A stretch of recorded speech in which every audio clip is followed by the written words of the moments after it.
జీవన్ రెడ్డి గారు మాట్లాడుతున్నారు. తెలంగాణ రాష్ట్రం ఏర్పాటుకు అధిష్టాన వర్గం అనుకూలంగా ఉందని, దాన్ని ప్రచారం చేసుకోవడంలో తప్పు లేదని ఒకవైపు ఏఐసిసి కార్యదర్శి దల్జీత్ సింగ్ చెప్తా ఉంటే పిసిసి అధ్యక్షుడు తప్పుపట్టడం విడ్డూరంగా ఉంది. అలాగే తెలంగాణ ప్రాంతంలో పలు జిల్లా పరిషత్లు ప్రత్యేక తెలంగాణ రాష్ట్రం కావాలని తీర్మానాలు చేశాయని, అందులో కరీంనగర్ ఒకటని, ఈ తీర్మానానికి మద్దతు తెలిపిన శాసనసభ్యుడు శ్రీధర్ బాబును జిల్లా కాంగ్రెస్ కమిటీ అధ్యక్షుడిగా నియమించినప్పుడు ప్రత్యేక తెలంగాణకు అనుకూలమని ప్రచారం చేస్తున్న ఇంద్రకరణ్ రెడ్డిని తప్పుపట్టడంలో లేదని జీవన్ రెడ్డి అన్నారు. అంటే వీళ్ళేం సార్, ప్రతిపక్షంలో ఉంటే ప్రత్యేక తెలంగాణకు అనుకూలమని ప్రచారం చేసుకోవాలి, ప్రజల మద్దతు పొందాలి, అధికారంలోకి రాగానే తెలంగాణ ప్రజల్ని ముంచాలి. ఇది తప్ప ఇంకా ఇంకోటి లేదు. ఇంతకంటే సాక్ష్యం ఏం కావాలి అధ్యక్ష? ఈ స్వయంగా ముఖ్యమంత్రి గారు పాదయాత్రలో పోతున్నప్పుడు కరీంనగర్ జిల్లాలో ఒకసారి మాట్లాడిండ్రు. ఏం మాట్లాడింది అధ్యక్ష? ఒకటే లైన్ లో చెప్తారు. కరీంనగర్ లో మాట్లాడుతూ ఏప్రిల్ 28 ప్రత్యేక తెలంగాణ భావనను తమ పార్టీ గుర్తించిందని, వచ్చే ఎన్నికల్లో అధికారంలోకి వస్తే రాష్ట్రాల పునర్వ్యవస్థీకరణ కమిషన్ ఏర్పాటు చేసి తద్వారా తెలంగాణ ఏర్పాటుకు సహకరిస్తా అని చెప్పిండ్రు. కానీ ఇవాళ ఏం చేసింది అధ్యక్ష? 4 ఏళ్ల నుంచి ఎస్ఆర్సీ వేయలేదు, వేసిన ప్రణబ్ ముఖర్జీ కమిటీ రిపోర్ట్ రాలేదు. అడుగడుగున ఇవాళ ఈ ముఖ్యమంత్రి గారు అడ్డం పడతా ఉన్నారు. అప్పుడు పిసిసి అధ్యక్షుడిగా ఉన్నటువంటి ఎంఎస్ఆర్ గారు ఏమన్నారు సార్? మేం గెలిస్తే తెలంగాణ అని వైఎస్ పాదయాత్రలో పక్కన కూర్చొని మాట్లాడిండు ఎంఎస్ఆర్ గారు. ఇవాళ గెలిచిండు 4 ఏళ్ళు అయింది, ఏడబోయింది తెలంగాణ. మీకు మంత్రి పదవులు వచ్చినాయి, మీకు అధికారం వచ్చింది, కానీ తెలంగాణ మాత్రం మీకు కనబడతలేదు. ఇది మోసం కాకపోతే, ఇది దగా కాకపోతే, తెలంగాణ ప్రజల్ని వంచడం కాకపోతే ఇది ఏంది అధ్యక్ష? మీరు ఒకసారి చెప్పాలని చెప్పి మేము అడుగుతా ఉన్నాను మీ ద్వారా వాళ్ళని. ఇవాళ వీళ్ళు నిస్సిగ్గుగా కొద్దిమంది మంత్రులు లేచి మాట్లాడుతున్నారు. వాళ్ళకి ఎంత దారుణం అంటే వాళ్ళు ఆత్మ వంచన వేసుకుని ఇలా మాట్లాడుతూ ఉన్నారు. ఇలా వాళ్ళని అడుగుతా ఉన్నాను నేను. కడప జిల్లాలో జరిగిన అభివృద్ధి మీ జిల్లాలో కనీసం సగం అభివృద్ధి జరిగిందా అని అడుగుతా ఉన్నాను. ఇలా తెలంగాణకు అన్యాయం జరుగుతూ ఉంటే ముఖ్యమంత్రికి వ్యతిరేకంగా మాట్లాడే దమ్ము లేక, మీ జిల్లాకు అన్యాయం జరుగుతుంటే మాట్లాడే చేతగాక ఇవాళ మమ్మల్ని విమర్శిస్తా ఉన్నారు.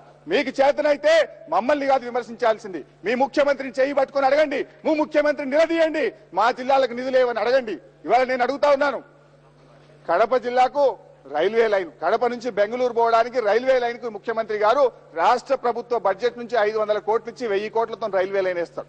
తెలంగాణ ప్రాంతంలో మెదక్ లాంటి జిల్లా, వెనుకబడ్డ కరీంనగర్, ఆదిలాబాద్ జిల్లాలకు రైల్వే లైన్ కి ముఖ్యమంత్రికి చేతులు రావు. వీళ్ళు అడగరు, మా బడ్జెట్ లో మాకెందుకు పెట్టావు ఒక 500 కోట్లని అడిగే చేత కాదు వీళ్ళకి. కడప జిల్లాకు విమానాశ్రయం కావాలి. కడప జిల్లాలో ఎన్ని కోట్ల రూపాయలు, ఎన్ని ఇన్స్టిట్యూషన్ల అధ్యక్ష? ఈ రోజు ఒక విషయం నేను మీ ద్వారా అడుగుతా ఉన్నాను. ఇవాళ కడప జిల్లాలో IIIT పెట్టింది అధ్యక్ష. కడప జిల్లాలో JNTU ఇంజనీరింగ్ కాలేజ్ పెట్టింది అధ్యక్ష. JNTU ఇంజనీరింగ్ కాలేజ్ అంటే ఒక విషయం చెప్పాలి. ఇక్కడ 4 జిల్లాలు ఉన్నటువంటి రాయలసీమ ప్రాంతంలో 2వ ఇంజనీరింగ్ కాలేజ్ పెట్టినారు. 10 జిల్లాలు ఉన్నటువంటి తెలంగాణలో 5 ఇంజనీరింగ్ కాలేజీలు ఉండాలి. కానీ ఈ రోజు ఉన్నాయి ఎన్ని సార్?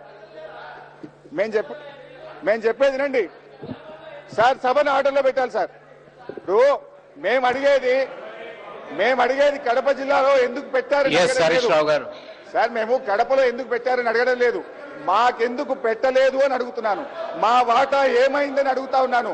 మా చేతగాని మంత్రులను నిలదీస్తా ఉన్నా. మా చేతగాని మంత్రులను కడపలో పెట్టుకుంటే గుడ్లు అప్పగించుకొని ఎందుకు చూస్తున్నారు? నిలదీయండి అని చెప్పి మా మంత్రులకు చెప్తా ఉన్నా నేను, మీకు కాదు. నేను కడప జిల్లాలో JNTU పెట్టారు. 4 జిల్లాలు ఉన్న రాయలసీమకు 2 JNTUలు ఉంటే 10 జిల్లాలు ఉన్న తెలంగాణకు 5 రావాలి సార్. ఉన్నాయండి సార్. రెండవది ఇచ్చిండు కరీంనగర్ ఎన్నికల పుణ్యమాని, దాని పని ఇప్పటికీ పూర్తి కాలే. కడపలో పూర్తి అయిపోయింది అధ్యక్ష. మెడికల్ కాలేజ్ పెట్టుకున్నాడు కడపలో, గవర్నమెంట్ మెడికల్ కాలేజ్.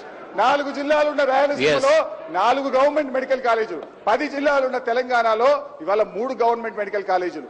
ఏం చేస్తున్న అధ్యక్ష మా మంత్రులు? ఇదేనా అభివృద్ధి అంటే?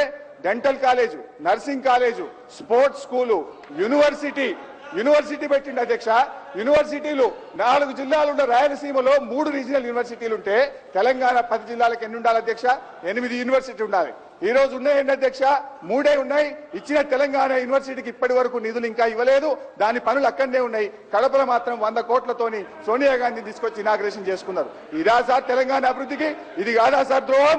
ఇట్లా చెప్పుకుంటూ పోతే ఈ ముఖ్యమంత్రి గారి పరిస్థితి గమ్మతుంటుంది సార్. ఈయన ఎక్కడికైనా పిలవాలంటే భయం అవుతుంది.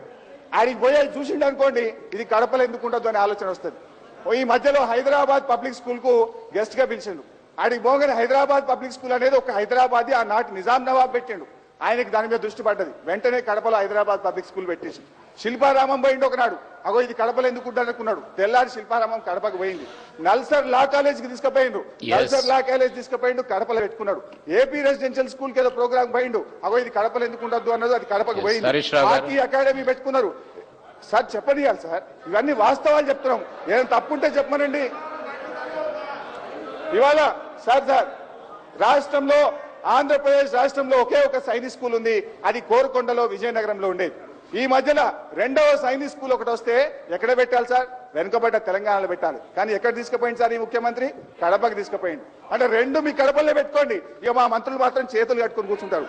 మాట్లాడితే ఉన్న మంత్రి పదవి ఊసిపోతుంది. లేదు, వీళ్ళకి పదవి కావాలి కానీ తెలంగాణ ప్రజలు అవసరం లేదు వీళ్ళకి. సైనిక్ స్కూల్ ఎక్కడ పెట్టిండ్రు? ఈ విధంగా స్టేట్ గెస్ట్ హౌస్ ఈ ప్రభుత్వం అధికారంలోకి వచ్చినాక రాష్ట్రంలో ఎక్కడ గెస్ట్ హౌస్ కట్టలే, బ్యాన్ అన్నారు. కానీ కడపలో మాత్రం ఒక 5 కోట్లతో గెస్ట్ హౌస్ కట్టిండ్రు. పులివెందుల్లో ఒక రాజభోగం లాంటి గెస్ట్ హౌస్ 2 కోట్లతో కట్టిండ్రు. అంటే కడపకి ఏ రూల్స్ వర్తించాయి? కడప అభివృద్ధి ఎక్కడ పోయినా ఏం కాదు, తెలంగాణ ఎక్కడ కనబడదు. ఇంకోటి సార్, గోల్ఫ్ కోర్స్ నాడు చంద్రబాబు నాయుడు ముఖ్యమంత్రిగా ఉన్నప్పుడు ఫార్ములా 1 రేస్ కార్లతో వచ్చింది. వస్తే ఇదే ముఖ్యమంత్రి ప్రతిపక్ష నాయకుడిగా లేచి ఫార్ములా 1 రేస్ కోర్లు అంత అవసరమా? ఎంఆర్ ప్రాపర్టీస్ గోల్ఫ్ కోర్స్ ఈ రాష్ట్రానికి అంత అవసరమా? ప్రజలకు తిండి లేదు అని మాట్లాడి ప్రతిపక్ష నేతగా అన్నాడు రాజశేఖర రెడ్డి గారు. ఇవాళ ఇడుపులపాయలో కడపలో గోల్ఫ్ కోర్స్ పెట్టిండు టూరిజం డబ్బులతో, ఆంధ్రప్రదేశ్ డబ్బులతో. ఇడుపులపాయకి అంత గోల్ఫ్ కోర్స్ అవసరమా సార్? తెలంగాణ ప్రజలు ఆత్మహత్యలు చేసుకోవాలి, తెలంగాణ ప్రజలు ఆకలి చావులు చావాలి. వీరు మాత్రం గోల్ఫ్ కోర్స్ పెట్టుకొని ఇడుపులపాయలో గెస్ట్ హౌస్ లో ఉండి ముఖ్యమంత్రి గారి కుటుంబ సభ్యులు ముఖ్యమంత్రి ఆడుకుంటారు, మా మంత్రులు చూస్తారు. ఇది మా దురదృష్టం. 120 కోట్లతో కడపలో ఇంటర్నల్ రోడ్స్ కు ఒక ప్యాకేజ్ ఇచ్చిండు. చివరికి దేవుడిని కూడా వదిలిపెట్టలేదు సార్. తిరుమల తిరుపతి దేవస్థానం డబ్బులు టీటీడీ గుళ్ళకు తప్ప ఎక్కడియరు. దాన్ని కూడా వదిలిపెట్టలేదు ముఖ్యమంత్రి గారు. 20 కోట్ల రూపాయలు తెప్పించి కడపలో ఉన్న గండి క్షేత్రము దేవుడి కడపకు అభివృద్ధి కోసం పెట్టుకున్నారు అధ్యక్ష. బొటానికల్ గార్డెన్, ఎకో పార్క్ పెట్టుకున్నారు అధ్యక్ష. స్టేడియంలు పెట్టుకున్నారు అధ్యక్ష. Rayalaseema thermal power station 3 times expansion చేశారు. హరీష్ రావు గారు, మీరు